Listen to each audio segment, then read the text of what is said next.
Hello guys, कैसे हैं आप सब लोग। मेरे चैनल पे आपका अगेन स्वागत है। और आज हम जो मार्च की रीडिंग करने वाले हैं वो है वर्गोस के लिए, यानी कि कन्या राशि वालों के लिए मार्च कैसा रहेगा वो हम देखने वाले हैं।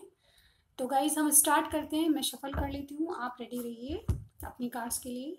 चलिए, क्या पॉसिबिलिटीज़ हैं मार्च में आपके लिए, क्या बदलाव लाएगा मार्च आपके लिए, क्या चेंजेस आ रहे हैं, क्या यूनिवर्स आपको मैसेज देने वाली है, ये सब बातें हम देखेंगे।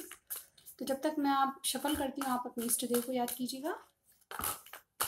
Okay, not ready. चलिए स्टार्ट करते हैं हम। यूनिवर्स हमें मैसेज दीजिएगा कि कन्या राशि वालों के लिए मार्च में क्या पॉसिबिलिटीज़ हैं, मार्च महीना उनका कैसा रहेगा। चलिए देख लेते हैं।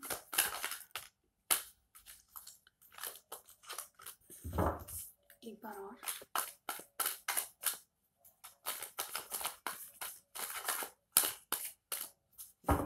ओके, चलिए हम स्टार्ट करते हैं। फर्स्ट कार्ड आपका है the high priestess. Wow. Second card the moon and the third two of swords. Okay guys,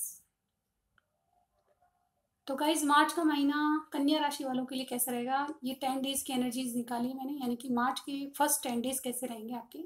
तो सबसे पहले आप बहुत ज़्यादा इंट्यूटिव होने जा रहे हैं, यानी कि आप मन की सुनेंगे, अपनी इंट्यूशन को फॉलो करेंगे कहीं ना कहीं। ये कार्ड दी हाई प्रिस्टेस कहता है कि आप या तो ऐसा कुछ काम करते हैं जिसमें आप स्पिरिचुअली कनेक्ट हैं किसी से, या ये कार्ड ही कहता है कि आप ऐसा कुछ काम करते हैं लोगों को हील करने का, जिसमें आपकी स्पिरिचुअल ग्रोथ हो। आप कुछ ऐसा करते हैं जो लोगों को हील करता है, यानी कि आप में वो क्वालिटीज़ हैं, हीलिंग पावर है आप में। या तो आप नर्स हो सकते हैं, आप डॉक्टर हो सकते हैं, आप काउंसलिंग भी करते होंगे, या तो इस तरह का कोई काम कर रहे हैं, या एडवाइज़र भी आप हो सकते हैं। तो ऐसा कुछ काम करते हैं आप, और आप बहुत ज़्यादा इंट्यूटिव हैं और अपनी चीज़ों को बहुत कम बोलते होंगे और अपनी चीज़ों को अपने तक रखते होंगे काफ़ी ज़्यादा। आप मार्च के 10 डेज में अगर आप कुछ काम नहीं करते, तो मार्च जनरल अपनी ही रीडिंग को देखें तो आप 10 डेज में बहुत इंट्यूटिव हो जाएंगे, यानी कि जो भी सोचेंगे, जो भी प्लान करेंगे अपने मन में रखेंगे। इस कार्ड का मतलब होता है कि आप अपनी मन की बातों को फॉलो करनी शुरू कर देंगे। अपने दिमाग की तो सोचेंगे, लेकिन बातें सबकी सुनेंगे, लेकिन अपने मन की करेंगे। इस कार्ड का मतलब ये होता है कि आप बहुत ज़्यादा,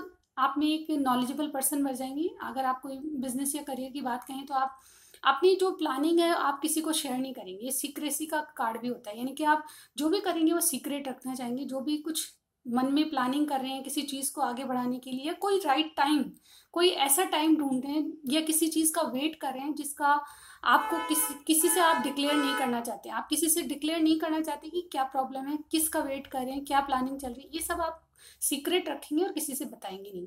द मून का कार्ड अगेन इंट्यूशन को बताता है। अगेन आप अपनी इंट्यूशन को फॉलो करेंगे। 10 डेज ऐसे रहेंगे कि आप बहुत ज़्यादा सीक्रेटिव मालूम होंगे। अगर कोई आपसे पूछना भी चाहेगा तो आप अपनी सीक्रेट्स को सीक्रेट ही रहने देंगे, किसी को बताएंगे नहीं। मतलब जो आप कर रहे हैं वो किसी को नहीं मालूम होगा, अपने मन में होगा। कुछ ना कुछ आप ऐसा कर रहे होंगे जो कि आप अपने मन की बातें सुन रहे होंगे। दुनिया की सिर्फ सुनेंगे पर करेंगे अपने मन की। उस तरह की एनर्जी मुझे यहाँ लग रही है। कुछ द मून कार्ड ये भी कहता है कि आपको थोड़ी बहुत फियर्स है किसी चीज़ को लेके, आप डर है आपके मन में, जो डर। लेकिन मून का कार्ड ये भी कहता है कि जो डर है वो आपका सिर्फ वहम है, वहम है जो कि आप खुद ही उस डर को भगा सकते हैं। ये कार्ड ये भी कहता है। टू ऑफ सॉर्ड्स का कार्ड कहता है कि आप माइंड में दो राहें पे खड़े हैं, दो चॉइसेस हैं आपके पास, ये दो काम हैं। अगर अगर बिजनेस करियर को लेके देखें तो आपके पास दो राय हैं, ये दो काम हैं जिनके बारे में आप डिसीजन नहीं ले पाए हैं, और बहुत ज़्यादा कंफ्यूज है माइंड में, बहुत ज़्यादा कन्फ्यूजन चल रहा है आपके माइंड में। और ये कार्ड ये भी कहता है कि अगर आप खुली आंखों से, यानी कि अगेन इंट्यूशन की बात हो रही है, अगेन अगर आप मन की सुनेंगे तो इस डिसीजन को आप ले पाएंगे। ठीक है, अब मिडिल 10 डेज की एनर्जीज को चेक करते हैं।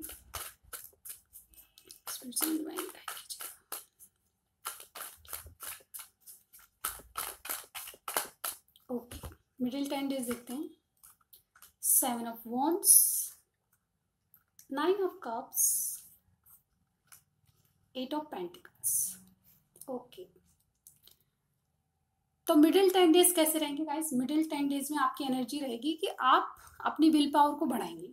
सबसे पहले 7 ऑफ वॉन्ड्स का कार्ड ये कहता है कि आप अपनी विल पावर को बढ़ा लेंगे कहीं ना कहीं अपने लिए, यानी कि आप खुद के लिए एक स्टैंड लेंगे। यानी कि विर्गोज, आप जो भी कर रहे हैं, आप जो भी कर रहे हैं, जो भी काम कर रहे हैं, बिजनेस करियर चाहती हैं या कोई नया काम स्टार्ट कर रहे हैं, जो भी आप कर रहे हैं या जिस बारे में भी दो राहों पे खड़े हैं, उसमें आप डिसीजन ले लेंगे और अपनी अपनी इंट्यूशन को फॉलो करके अपने लिए एक स्टैंड लेना चाहेंगे। ये विल पावर का कार्ड होता है, यानी कि अपनी विल पावर का यूज करने वाले हैं और कुछ ना कुछ अपने लिए स्टैंड लेंगे, यानी कि अपनी बात मनवाएंगे। थोड़ी सी जिद आप में मुझे यहाँ पे लग रही है, लेकिन उससे क्या होगा गाइस, आपकी जो मिडल पार्ट में आपकी विश पूरी होगी, यानी कि जो भी आप विश करेंगे।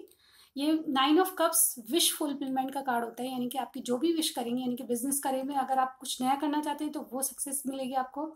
अगर लव अफेयर को देखें, अगर आप किसी साथी से जो भी चाहते थे वो आपको मिलेगा। जो भी आपने जिद कर रखी है, यानी कि ड्यूल माइंड से बाहर निकल के जो भी आप अपने लिए स्टैंड लेना चाहेंगे वो आपको मिलेगा, डेफिनेटली मिलेगा। 8 ऑफ पेंटिकल्स ये कहता है कि अगेन जॉब और करियर की बात है यहाँ पे, तो अगर आप स्किलफुली काम करेंगे तो डेफिनेटली आपको सक्सेस मिलेगी। यहाँ पे आपको अपने स्किल्स को बताने की जरूरत है, यानी कि जो भी काम कर रहे हैं उसमें कड़ी मेहनत 100% तो देना ही होगा। इसके अलावा आपको अपने स्किल्स को, यानी कि अपने स्किल जो स्तर है आपका, जो मैक्सिमम पॉइंट है काम करने का, जो स्तर है वो बढ़ाना पड़ेगा कहीं ना कहीं, और वो यूज करना पड़ेगा अपने काम में, तो आप डेफिनेटली सफल होंगे। ये कार्ड ये भी कहता है कि जो जो काम आप कर रहे हैं उसमें बहुत ज़्यादा कड़ी मेहनत आपको करनी पड़ेगी। चलिए 10 डेज लास्ट के देख लेते हैं कैसे रहेंगे। स्पिरिट हमें बताइए कि मार्च में 10 लास्ट डेज कैसे रहेंगे कन्या राशि वालों के लिए मार्च में। Page of cups,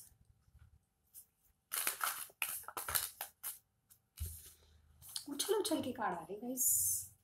6 of pentacles, एक लास्ट कार्ड और चाहिए हमें।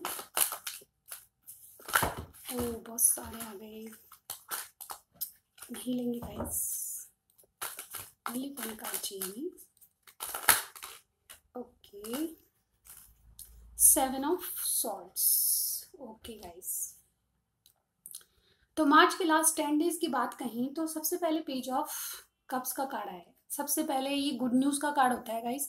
किसी भी तरह की अच्छी न्यूज, अच्छा समाचार आपके पास आ सकता है, वो किसी भी तरह का हो सकता है। जॉब, बिजनेस में, करियर में जो स्किल्स आपने यूज किए, अपनी स्किल्स यूज किए, तो उसका रिजल्ट देखें तो आपके लिए गुड न्यूज के रूप में आ रहा है। जो भी कुछ सक्सेस मिलेगी आपको, कोई ना कोई ऐसा ऐसा कम्युनिकेशन किससे मिलेगा जो आपको एक बहुत खुशी देगा। एक ऑफर मिलेगा आपको, ये अपॉर्चुनिटी भी आ सकती है गाइस। किसी भी तरह की एक अपॉर्चुनिटी आपके पास आएगी जिसको आपको ग्रैब करनी है, यानी कि उसको लेना पड़ेगा आपको, क्योंकि वो आपके बिजनेस की ग्रोथ के लिए बहुत अच्छी साबित होगा। 6 of pentacles, again last period में आप किसी का पैसा अगर आपसे लेना है तो ले लेंगे, देना है तो दे देंगे। पैसे का लेन देन आप कुछ करेंगे और कुछ चैरिटी भी आप करना चाहेंगे, यानी कुछ दान वगैरह का, मंदिर में दक्षिणा या कुछ पढ़ाना है तो वो भी काम आपके हो सकते हैं। आप मंदिर जाओ, किसी के लिए कुछ करो, गरीबों के लिए कुछ करना चाहो तो वो भी आप कुछ करते हुए दिखाई दे रहे हैं यहाँ पे। लेकिन जो 10 डेज है उसमें ये भी बताता है 6 ऑफ पेंटिकल्स, अब तक जो आपका बैलेंस नहीं चला था फाइनेंस को लेके, करियर को लेके, आप अनबैलेंस थे, वो अब बैलेंस में आ जाएगी स्थिति। कहीं ना कहीं आपको सेटिस्फेक्शन मिलेगा एक तरह से। 6 ऑफ पेंटिकल्स ये कहता है कि आप जो भी काम कर रहे हैं उसमें आप सेटिस्फाई रहेंगे। यस, जो मैंने स्किल्स यूज किए या जो भी काम किया, हार्ड वर्किंग किए, उसका मुझे जो मिलना था वो मिल रहा है, डेफिनेटली मिलेगा, सक्सेस आपके पास आएगी। 6 ऑफ सॉर्ड्स का कार्ड कहता है कि कोई ना कुछ ऐसा रहेगा कि आपको लगेगा कि आपसे कोई कुछ चीज़ें छुपाई जा रही है, जो आपको पूरी बात, कोई पर्सन है जो आपको कुछ मैं धोखा नहीं कहूँगी, लेकिन कुछ आपसे छुपाया जा रहा है। आपको लगेगा कि बातें मेरे सामने पूरी पूरी तरह नहीं आई हुई, कुछ छुपाया जा रहा है मेरे से। लास्ट 10 डेज की एनर्जी है, तो गाइज आपको कुछ ना कुछ छुपाया जा रहा है, आपको ऐसा लगेगा, और आपसे कुछ सीक्रेट रखा जा रहा है, ये आपको फील होगा। लेकिन कहीं ना कहीं आप अपने बिजनेस करियर को लेकर सेटिस्फाई रहेंगे। अगर वहीं लव रिलेशनशिप की बात कहें तो आपको कोई ऑफर दे सकता है, आपको आपके पास एक ऐसे पर्सन का ऑफर आ सकता है जो आपसे एज भी छोटा हो, ऐसे पर्सन का ऑफर आ सकता है। या फिर ये अगर स्टूडेंट की बात करें तो आप कुछ ऐसे इंस्टीट्यूट में या कुछ ऐसा कुछ इंस्टीट्यूट ज्वाइन करेंगे, मतलब कुछ सीखने का होता है कार्ड। तो अगर स्टूडेंट हैं, आप कुछ सीख रहे हैं तो नया कुछ आपको सीखने को मिलेगा, और आप कुछ इंस्टीट्यूट ज्वाइन करोगे, कॉलेज ज्वाइन करोगे, नया कुछ सीखने के लिए आप कुछ इंस्टीट्यूट ज्वाइन करोगे, ये कार्ड ये भी कहता है। एक तरह से कार्ड देखा जाए तो लव रिलेशनशिप में आप अपने पार्टनर से इक्वल गिव एंड टेक करना शुरू कर देंगे। जो बातें आपसे आपको लग रहा था कि अब तक बहुत ज़्यादा कंफ्यूजिंग माइंड में थे और कुछ इंट्यूटिव बने हुए थे, अब वो इंट्यूटिव बने रहना आपको अच्छा नहीं लगेगा और अपने पार्टनर के सामने आप सब उगल देंगे। उगल देने का मतलब जो भी आपके मन की बातें हैं वो उनको बताएंगे। Definitely equal give and take आप दोनों में हो सकता है। फाइनेंस को लेके आप बहुत सेटिस्फाई रहेंगे और डेफिनेटली कुछ ऐसा एक कार्ड मुझे थोड़ा सा डिसेप्शन आपको लगेगा, कहीं ना कहीं मन में फील होगा कि कुछ मुझे छुपाया जा रहा है मेरे से, पूरी बात नहीं है, इस तरह का आपको मन में लगेगा। पर सॉर्ट्स की एनर्जी बहुत कम समय की होती है, यानी कि टेम्परेरी होती है, इसलिए आपको एक दो दिन ऐसा लगेगा, बाकी और ओवरऑल बहुत अच्छा रहेगा। बॉटम ऑफ द डेक देख लेते हैं। 10 ऑफ वॉन्ड्स। 10 ऑफ वॉन्ड्स का कार्ड मेरे लिए एक ऐसा कार्ड होता है जब अपने ऊपर जो भार लेता है, मतलब जो भी पर्सन है, या तो वर्गोज आपके लिए रीडिंग है तो आपके लिए होगा, जो आपके ऊपर भार बना हुआ था, काम का बोझ मान लीजिए या फिर रिश्तों का बोझ मान लीजिए, वो आप अब उतारना चाहेंगे। ये मैक्सिमम पॉइंट होता है भार का, जब कोई चीज़ उतार मतलब कोई चीज़ खत्म होकर नई शुरुआत होती है। तो 10 नंबर कंप्लीशन का होता है, 10 नंबर यहाँ पे है, तो आप अपने बोझ को, या रिलेशन का बोझ हो या फिर उससे थोड़ा हल्का हो जाएंगे और कहीं ना कहीं आप अपने आप को रिलैक्स फील करेंगे। तो ओवरऑल एनर्जी आपकी ये है 10 ऑफ वॉन्ड्स। कहीं ना कहीं आप बोझिल होंगे। बोझिल हो का मतलब बहुत सारा आपको लगेगा कि पूरे महीने में मैं बहुत सारा काम कर लिया, बहुत सारे, हालांकि आपकी जो कड़ी मेहनत है उसको सक्सेस भी आप देखेंगे, तो कहीं ना कहीं आपको बोझिल महसूस होगा, अपने आप को बोझ में दबा हुआ महसूस करेंगे। लेकिन जो भी होगा लास्ट में आप इक्वल गिव एंड टेक करेंगे और आपकी एनर्जीज बहुत अच्छी रहेंगी। तो ये थी रीडिंग वर्गोस के लिए। आपको कुछ भी रेजोनेट होता है प्लीज़ कमेंट बॉक्स में मुझे ज़रूर बताइएगा। मेरे चैनल को सब्सक्राइब कर दीजिएगा और वीडियो पसंद आए तो लाइक भी कर दीजिएगा। Thank you so much guys. मैं चलती हूँ अब, नेक्स्ट रीडिंग में आपको फिर से मिलूंगी। Bye bye.